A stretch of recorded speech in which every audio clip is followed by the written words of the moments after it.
Insellmilkom u nilqawkom għall-edizzjoni oħra ta' B'imħatar li ġan sejt. Illum miegħi fl-istudju il-Kaptan Martin Ferrando sabiex niddiskutu waħda mill-akbar kisbiet li għamlet il-linja tal-ajru nazzjonali l-Malta. Qabel nibda nieħu l-okkażjoni biex ngħid grazzi liċ-Chairman Eżekuttiv tal-NMED, Kevin Kirkhope, u l-uffiċjal li fih dan l-istess kumpanija, Alan Mikallef, li jagħmluha possibbli li nimbarkaw fuq dan il-proġett. Nixtieq nuru wkoll l-apprezzament tagħna lill-Kap Eżekuttiv tas-Salini Resort, Melkin Boħaġar.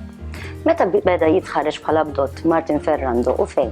Jekk tippermettili ħammu xejn qabel ma bdejt nagħmel training tiegħi bħala bdott. Dħalt fl-Malta fis-79 bħala technician fil-maintenance. U kienet esperjenza kbira lija. Ma wara 4 snin u bdejt ngħid jekk kieku kemm hu iktar sodisfazzjon kbir li jkollok ittajja l-ajruplan.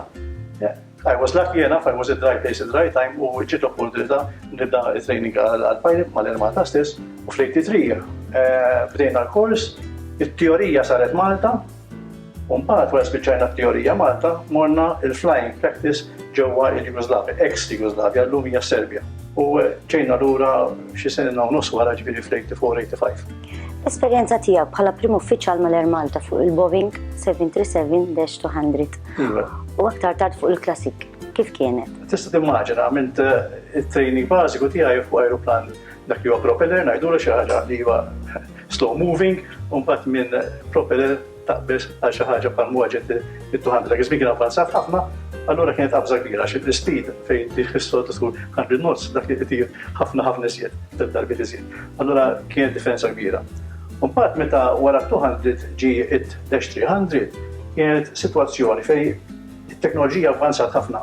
Fejn 200 qas kellu GPS, navigation u affarijiet hekk 300 kien avvanz kbir fuq 200. Ovvjament illum iktar dejjem javvanzaw l-ajruplani b'teknoloġija iktar.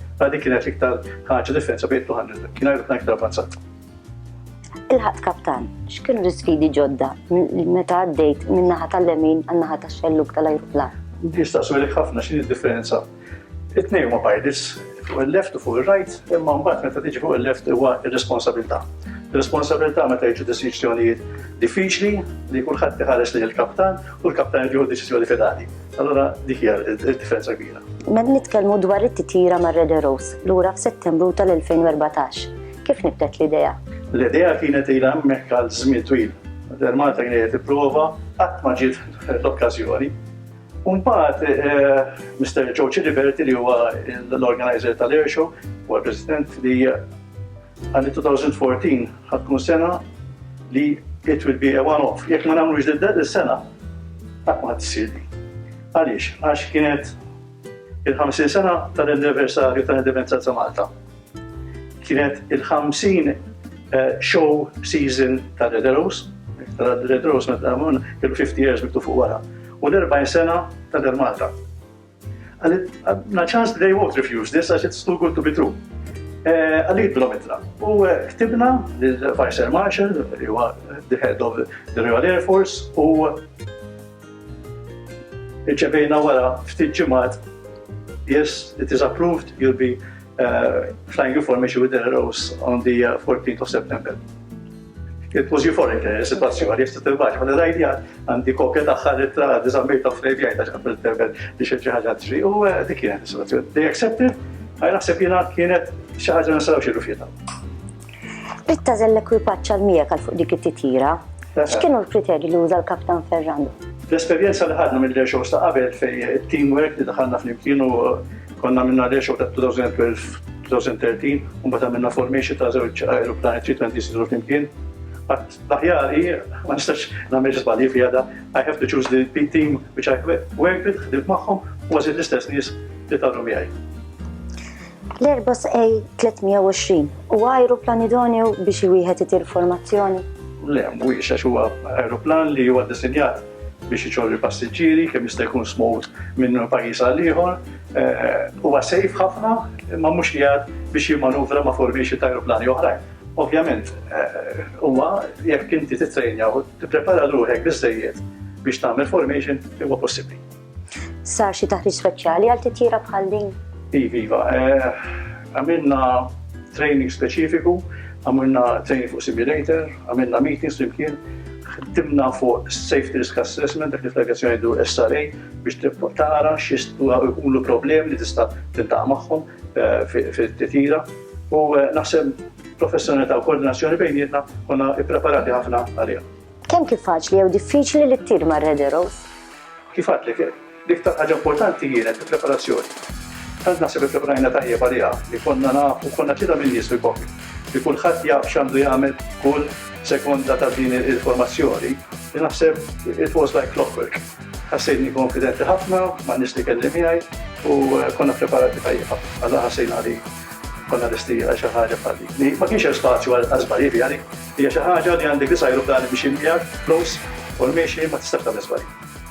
Ir-Red Arrows imponew xi forma ta' regolamenti fuq dak li kellu jsir magħhom? Talbuna l-esperjenza tal-pajjiż ta' ħajtiru, rridu ċertu ammont ta' esperjenza, rridu wkoll li aħna nikkontrollaw it-titjira tagħna ċertu speed u angolu ta' radius of turn u dawn l-affarijiet. U l-iktar waħda importanti li ma stennejniex għaluna di ma tistax tuża l-autopilot, you have to fly manually biex inti meta ddur għax l-autopilot meta tagħmel heading change dak li dur jista' jkun hemm daqsxejn ta' skosti fiha. Allora meta id-dawar manuali għadha tkun iktar faċli u għalihom ma tihomx dak l-iskossi fit-tidir biex daw iktar jiffollowjaw. Ġifieri dawk kienu l-kondizzjonijiet, ippreparajna kif qalulna u konna lesti għaliha. X'inhuma l-ambizzjonijiet tal-Kaptan Ferrando hekk kif illum huwa l-bot Miller Malta imma fil-kurituri tal-poter tal-Irex? Iva, jiena pratikament 37 sena l-armati wasal iż-żmien issa baqali ftit żmien intil kommerċjali nixtieq nagħmel xi ħaġa differenti fl-aħħar ftit snin ta' ħajti. Ġitni l-opportunità li I joined a company fil-business aviation li hija totalment differenti minn Legacy Airline bħal Malta ġejja Frankfurt, Heathrow. L-intir magħhom jien hija kumpanija enormi ta' 21 aeroplan, it-tir mad-dinja kollha, 5 tipi ta' aeroplani u l-esperjenza li qed nieħu hija xi ħaġa fenomenali komparata mal-Armata għaliex għax qed intiħu aeroplan kbir u ħaġa wide body aircraft 340 tajjeb bħalissa li huwa ħafna ikbar mit-320. Il-range jiena fejn morru postijiet fuq il-bot bħal jiena l-Arġentina, l-Ġapan huwa totalment differenti. Ma għall-aħħar żmien tal-karriera tiegħi naħseb xi ħaġa li hija sodisfatt ħafna li għamilta. U b'dik l-aħħar domanda wasalna fil-konklużjoni ta' edizzjoni oħra ta' Bimħat lil Ġan Sejt. Nieħu l-okkażjoni biex nirringrazzja l-Kaptan Martin Ferrando li kien magħna llum. Grazzi tal-li segwejtuna u għamlu appuntamenti oħra għal magħna fuq is-sit mavio.org. Tistijiet.